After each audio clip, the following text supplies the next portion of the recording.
Vadakara MDMA കേസിൽ കൂടുതൽ അറസ്റ്റുണ്ടാകുമെന്ന് അന്വേഷണ സംഘം. അന്വേഷണം ഇതര സംസ്ഥാനങ്ങളിലേക്കും വ്യാപിപ്പിക്കും. പിടിയിലായ പ്രതികൾ വിദേശ ഫോൺ നമ്പർ ഉപയോഗിച്ചാണ് ലഹരി ഇടപാട് നടത്തിയതെന്ന് കണ്ടെത്തിയിട്ടുണ്ട്. ലഹരി ഇടപാടിലൂടെ പ്രതികൾ സമ്പാദിച്ച സ്വത്തുവകകൾ കണ്ടുകെട്ടുവാനും നടപടി ഉണ്ടാകുമെന്ന് കണ്ണൂർ DIG K. കാർത്തിക് പ്രതികരിച്ചു.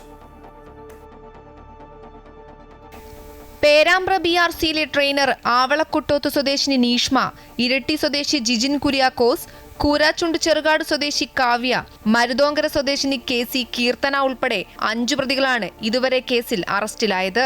ആദ്യം അറസ്റ്റിലായ കീർത്തന, കാവ്യ എന്നിവരുടെ മംഗളൂരു, ഹൈദരാബാദ് യാത്രകളും സംശയത്തിന്റെ നിഴലിലാണ്. അതുകൊണ്ട് തന്നെ അന്വേഷണം ഇതര സംസ്ഥാനത്തേക്കും നീളും.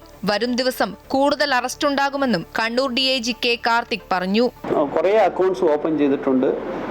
അതിനകത്ത് ATM കാർഡ്സ് ഉപയോഗിച്ചിട്ടുണ്ട്. ആ ATM കാർഡ്സ് അക്കൗണ്ട് ഹോൾഡർ അല്ല ഉപയോഗിച്ചിരിക്കുന്നത്, വേറെ ആൾ ഉപയോഗിച്ചതായിട്ടാണ് ഇതുവരെ നടത്തിയിട്ടുള്ള ഇൻവെസ്റ്റിഗേഷനിൽ നമ്മൾ മനസ്സിലാക്കുന്നത്. അവരെല്ലാം ആരൊക്കെയാണ്, എവിടെ നിന്നാണ് ആ പൈസ വിഡ്രാ ചെയ്ത്, ആർക്ക് വേണ്ടി വിഡ്രാ ചെയ്ത്, ആർക്ക് കൊടുക്കാനായിട്ടാണ്, എവിടെ നിന്നാണ് ഈ ഡ്രഗ്സ് ശരിക്കും സപ്ലൈ ആവുന്നത്, ഇത്ര ഡീറ്റെയിൽസ് ആയിട്ട് നമുക്ക് ഇനി വരുന്ന ദിവസങ്ങളിൽ അന്വേഷണത്തിൽ മുന്നോട്ട് പോവാം. ഇരുട്ടിയിൽ നിന്നും പിടിയിലായ ഓൺലൈൻ ഡെലിവറി ബോയ് ജിജിന്റെ അക്കൗണ്ടിൽ മാത്രം 1 കോടിയുടെ ഇടപാടാണ് നടന്നത്.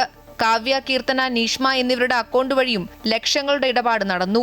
ഇവർ ഈ പണം ഉപയോഗിച്ച് സമ്പാദിച്ച സ്വത്തുവകകൾ എല്ലാം കണ്ടുകെട്ടും. അതേസമയം വൻ ലഹരി ശൃംഖല ഇവർക്ക് പിന്നിലുണ്ടെന്നും കുട്ടികളെ ഉൾപ്പെടെ ഇവർ ദുരുപയോഗം ചെയ്തോ എന്ന് പരിശോധിച്ചു വരികയാണെന്നും റൂറൽ SP മെറിൻ ജോസഫ് പറഞ്ഞു. അലാർമിംഗ് സിറ്റുവേഷനിലോട്ടൊന്നും ഇതുവരെ കാര്യങ്ങൾ പോയിട്ടില്ല. അപ്പോൾ നമ്മൾ കൂടുതൽ പരിശോധിക്കുന്നുണ്ട്. ഇവർക്ക് NDPS കേസ് അക്യൂസ്ഡുമായിട്ട് ഫൈനാൻഷ്യൽ ട്രാൻസാക്ഷൻസ് ഉണ്ട്.